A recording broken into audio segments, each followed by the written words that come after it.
হুসাইন বলে, নানা আপনার আব্বা আব্দুল্লাহ কি কোন নবীর মেয়ের জামাই নাকি? বলেন, আমার আব্বার নাম হলো আলী কাররামাল্লাহু ওয়াজহা।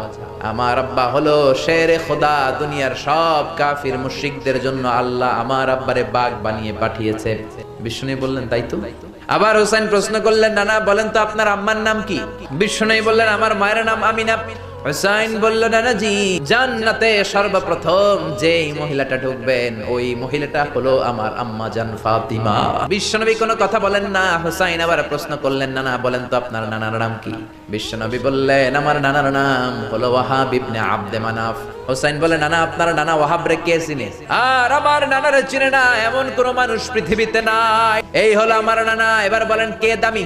বিশ্বনবী আর ধৈর্য ধারণ করতে পারেন না, ধা ধা করে চোখের পানিগুলো ছেড়ে হুসাইনকে বুকের মধ্যে জড়িয়ে ধরেন আর বলেন, হুসাইন তুমি ঠিকই বলেছো, আসলে আমি নবীর চাইতে তোমার দাম আল্লাহর কাছে